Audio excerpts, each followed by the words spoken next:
Good morning students. तो आज हम पढ़ेंगे कोऑर्डिनेट ज्योमेट्री। सबसे पहले समझेंगे कि कोऑर्डिनेट ज्योमेट्री होता कहाँ है, कहाँ से आया, कहाँ पर यूज़ करना है, ये सब चीज़ें समझेंगे। तो सबसे पहले स्टार्ट कहाँ पर हुआ था? फ्रांस के एक साइंटिस्ट थे रेन डेस्कार्ट्स।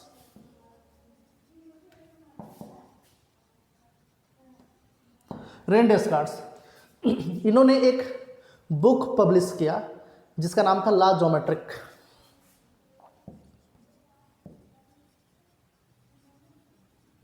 ला ज्योमेट्रिक किस ईयर में?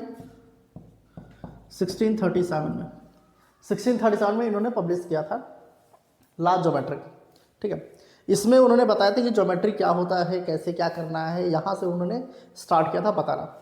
ठीक है, अब ठीक है, उन्होंने जो बुक में लिखा था, अब हम समझ लेते हैं कि ज्योमेट्री होता क्या है। ठीक है, देखिए ज्योमेट्री में उन्होंने भी बताया था कि कोई भी पॉइंट है किसी भी प्लेन पर, जैसे मान लीजिए बोर्ड हमारा क्या है, बोर्ड एक प्लेन है हमारा, 2D प्लेन है। तो अगर कोई भी पॉइंट इस 2D प्लेन पर है तो उस पॉइंट को हम रिप्रेजेंट करते हैं ऑर्डर्ड पेयर में। कोई भी पॉइंट है अगर इस प्लेन पर तो उसको हम ऑर्डर्ड पेयर में रिप्रेजेंट करते हैं। एग्जाम्पल x, y, या फिर हम ऐसे भी करते हैं r, थीटा, ऐसे भी करते हैं। अब ये जो x, y है इसको कार्टेशियन कोऑर्डिनेट कहते हैं। इसको हम क्या कहते हैं? इसको कार्टेशियन कोऑर्डिनेट कहते हैं।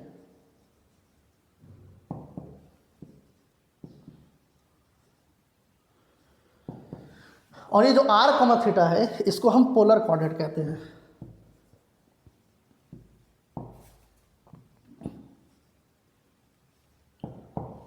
इसको हम पोलर कोऑर्डिनेट कहते हैं।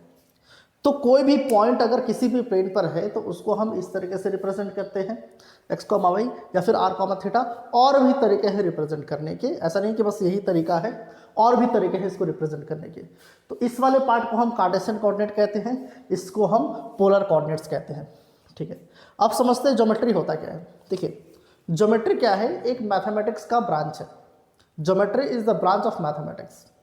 मैथमेटिक्स का ब्रांच है जिसमें हम ज्योमेट्रिकल प्रॉब्लम्स को सॉल्व करते हैं with the help of algebra. जो जितने भी ज्योमेट्रिक प्रॉब्लम्स है उसको हम सॉल्व करेंगे अलजेब्रा की हेल्प से। इसको हम क्या कहते हैं? ज्योमेट्री कहते हैं। ठीक है, अब इसमें छोटे छोटे पॉइंट्स हैं, कुछ छोटी छोटी चीज़ें हैं, वो सब आप लोगों को बहुत अच्छे से पता होना चाहिए, तो उसको भी हम कर लेते हैं। देखिए एक चीज़ हमें पढ़ना है कोऑर्डिनेट एक्सेस।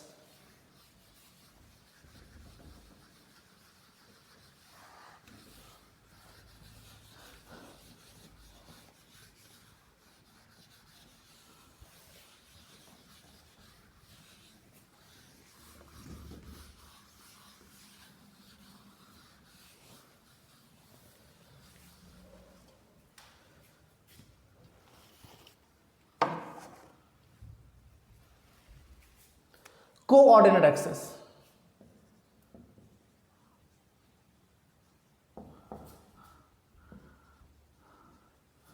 अब कोऑर्डिनेट एक्सेस क्या होता है? देखिए किसी भी प्लेन पर कोई एक पॉइंट है तो उस पॉइंट को हम डिनोट करते हैं with reference to the two intersecting lines.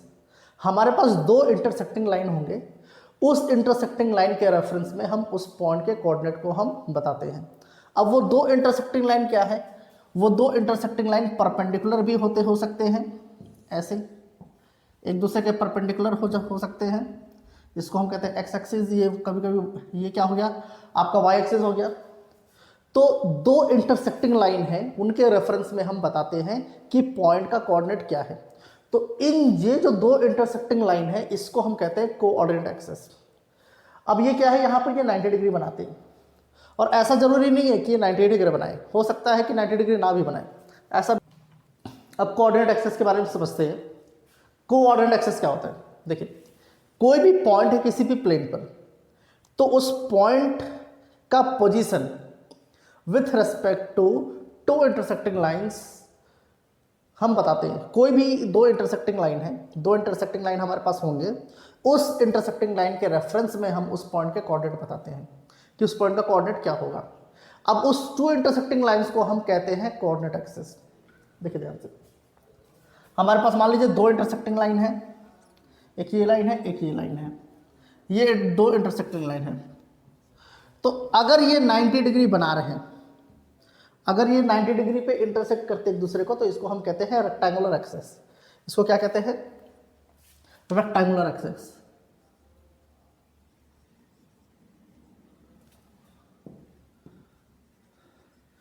Rectangular access कोई जरूरी नहीं कि 90 डिग्री पे ही इंटरसेक्ट करें, 90 डिग्री पे नहीं भी इंटरसेक्ट करते हैं। जैसे कि एग्जांपल ये हो गया, तो ये 90 डिग्री नहीं बना रहे, तो इस कंडीशन में इसको हम कहते हैं ऑब्लिक एक्सेस। Oblique access. अगर वो 90 डिग्री पे कट करते हैं, एक दूसरे को इंटरसेक्ट करते हैं, तो उसको हम रेक्टेंगुलर एक्सेस कहते हैं, और अगर 90 डिग्री पे नहीं करते हैं तो उसको हम कहते हैं ऑब्लिक एक्सेस। अब ये तो हमें नहीं पढ़ना है, ये आउट ऑफ सिलेबस है, ये पार्ट हमसे कभी पूछेगा नहीं, यही पार्ट पूछेगा हमसे। रेक्टेंगुलर एक्सेस तो क्या है, कोई भी पॉइंट हमारे पास है किसी भी प्लेन पर, तो उस पॉइंट के कोऑर्डिनेट्स क्या होंगे वो हम कैसे बताते हैं? इन दो इंटरसेक्टिंग लाइन के रेफरेंस से हम बताते हैं कि उस पॉइंट के कोऑर्डिनेट्स क्या होंगे। अब ये जो लाइन एक दूसरे को इंटरसेक्ट कर रहे हैं, तो इस इंटरसेक्टिंग पॉइंट को हम कहते हैं ओरिजिन। ये जो पॉइंट है जहां पर इंटरसेक्ट हो रहा है, इसको हम कहते हैं ओरिजिन, इसको हम ओरिजिन कहते हैं। तो ये कॉन्सेप्ट है। अगर 90 डिग्री पे इंटरसेक्ट करते हैं तो इसको हम कहते हैं रेक्टेंगुलर एक्सेस, और अगर 90 डिग्री पे नहीं कहते हैं तो ऑब्लिक एक्सेस। ये चीज़ें हैं। अब कुछ पॉइंट्स है इसमें जो आप लोगों को ध्यान रखना है। ये मान लीजिए आपका एक्स एक्सिस है, ये आपका वाई एक्सिस है, ठीक है। अभी हमें एक चीज़ पता है कि एक्स एक्सिस पर वाई की वैल्यू हमेशा 0 होती है। कोई भी एक्स एक्सिस हो, ये पूरा का पूरा एक्स एक्सिस है, इस एक्स एक्सिस पे जितने भी पॉइंट्स हैं, ये जितने भी पॉइंट्स हैं, इन पॉइंट्स पर y की वैल्यू हमेशा 0 ही रहेगी, 0 छोड़कर और कुछ नहीं आ सकती। x की वैल्यू चेंज होते रहेगी, यहाँ पर x की वैल्यू नेगेटिव है, इधर बढ़ता चला जाएगा, x की वैल्यू पॉजिटिव होकर बढ़ता चला जाएगा, लेकिन y हमेशा क्या है? 0 ही रहेगा। वैसे ही y एक्सिस के पॉइंट्स की बात हम करें, y एक्सिस पर अगर कोई पॉइंट है तो y एक्सिस के ऊपर अगर कोई पॉइंट है तो उस पर x की वैल्यू 0 ही होगी। यहाँ पर y एक्सिस पर x की वैल्यू क्या होगी? 0 होगी, ठीक है। ये तो पता चल गया। तो इसलिए अगर x एक्सिस पर y की वैल्यू 0 है हमेशा, तो x एक्सिस का अगर हम इक्वेशन बोले कि what is the equation of x axis, x axis का इक्वेशन क्या होता है? तो वो होता है y इक्वल टू 0। क्यों? क्योंकि x एक्सिस पर x की वैल्यूज कुछ भी हो सकती है, लेकिन y हमेशा क्या होगा? 0 होगा। वैसे ही अगर हम बोले y एक्सिस का अगर इक्वेशन बताइए, तो y एक्सिस का जो इक्वेशन होता है वो होता है x इज इक्वल टू 0, क्योंकि y एक्सिस पर x की वैल्यू हमेशा क्या होगी? हमेशा 0 ही होती है। ये छोटी छोटी चीजें हैं जो आप लोगों को अच्छे से पता होना चाहिए।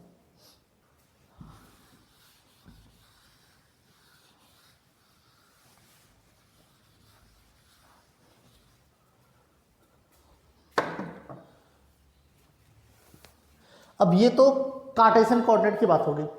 रेक्टेंगुलर एक्सेस या फिर इसको हम कार्टेशियन कोऑर्डिनेट सिस्टम भी कहते हैं, इसको हम कार्टेशियन कोऑर्डिनेट सिस्टम कहते हैं। एक्स कॉमा वाई हमने अभी पढ़ा था, एक्स कॉमा वाई, और एक चीज और पढ़ा था आर कॉमा थीटा। तो ये क्या है? ये पोलर कोऑर्डिनेट है। अब पोलर कोऑर्डिनेट में क्या होता है? देखिए मान लीजिए एक हमारे पास मान लीजिए एक्स एक्सिस है,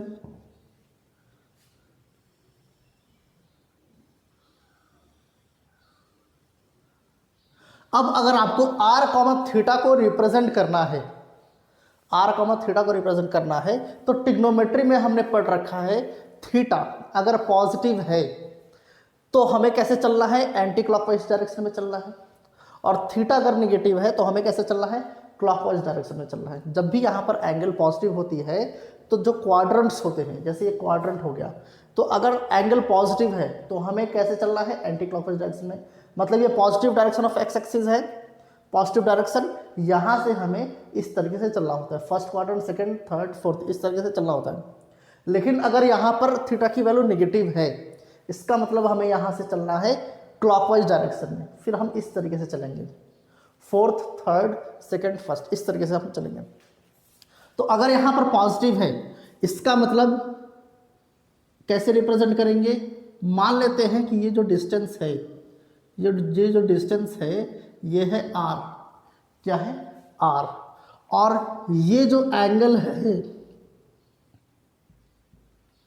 ये जो एंगल है ये है थीटा। तो इस पॉइंट का जो कोऑर्डिनेट होगा, या कोऑर्डिनेट नहीं कह सकते, पोलर कोऑर्डिनेट जो होगा वो होगा r, थीटा, r, थीटा। अगर इसी को हम ऐसे कर ले, यहां अगर एंगल थीटा ही हम मूव करते हैं, एंगल थीटा मूव करते हैं, क्लॉकवाइज डायरेक्शन में मूव कर रहे हैं, क्लॉकवाइज डायरेक्शन में, तो इस पॉइंट का जो कोऑर्डिनेट होगा, इस पॉइंट का जो कोऑर्डिनेट होगा वो हो जाएगा, ये डिस्टेंस r है तो ये हो जाएगा r, फिर ये हो जाएगा माइनस थीटा, ये हो जाएगा आपका। तो इस तरीके से पोलर कोऑर्डिनेट को हम रिप्रेजेंट करते हैं।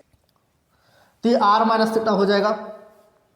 तो इस पॉइंट का जो कोऑर्डिनेट होगा वो हो जाएगा r माइनस थीटा, ये हो जाएगा आपका r minus theta, r minus theta. ये हो गया इस पॉइंट का पोलर कोऑर्डिनेट। इसको p मान लेते हैं, इसको q मान लेते हैं, ये हो गया। और ये जो लाइन है ये आपका क्या है, इसको हम कहते हैं इनिशियल लाइन, इनिशियल लाइन, इसको हम इनिशियल लाइन कहते हैं। और ये जो एंगल है इसको वेक्टोरियल एंगल कहते हैं, वेक्टोरियल एंगल, इसको हम वेक्टोरियल एंगल कहते हैं। और ये क्या होता है आपका, इनिशियल लाइन होता है। तो ये हो गया आपका पोलर कोऑर्डिनेट का रिप्रेजेंटेशन। ये वाला क्लियर है आप लोगों को। इसको हम क्या कहते हैं, पोलर कोऑर्डिनेट्स। ये जो रियल नंबर का कॉम्बिनेशन है, रियल नंबर्स का r, थीटा, इसी को हम क्या कहते हैं, पोलर कोऑर्डिनेट कहते हैं, r, थीटा। r क्या है, ये डिस्टेंस होता है, थीटा क्या होता है, वेक्टोरियल एंगल होता है। ठीक है, ये तो पता चल गया। अब एक चीज आपको पता होना चाहिए कि थीटा जो है, यहां पर ये जो थीटा है ये हमेशा माइनस पाई से बड़ा होना चाहिए, पाई से छोटा होना चाहिए। ये जो थीटा है आपका, ये माइनस पाई से हमेशा बड़ा होगा और पाई से क्या होगा, छोटा होना चाहिए। अगर बाई चांस थीटा की वैल्यू पाई से बड़ी है, थीटा की वैल्यू पाई से बड़ी आ रही है, तो आपको उसमें से 2 पाई सब्ट्रैक्ट करना पड़ेगा। यहां पर लिख देते हैं, if theta is greater than pi then subtract 2 pi from it. अगर थीटा की वैल्यू पाई से बड़ी है, थोड़ी सी भी बड़ी है, तो हमें सीधा सीधा 2 पाई उसमें से क्या कर देना है, सब्ट्रैक्ट कर देना है।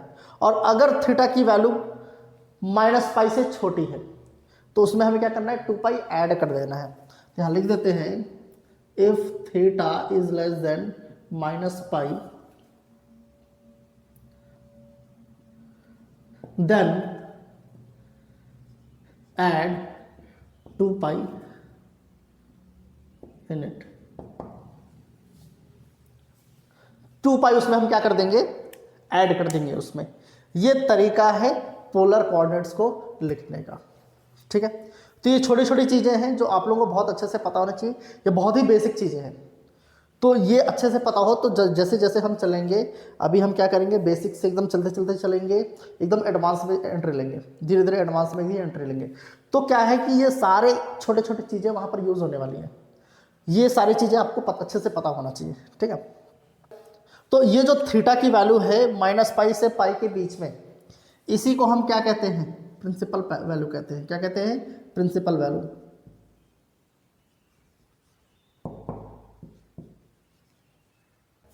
ये जो थीटा की जो वैल्यू होती है इसी को हम प्रिंसिपल वैल्यू कहते हैं। ये हमेशा माइनस पाई से बड़ी होनी चाहिए, पाई से छोटी होनी चाहिए।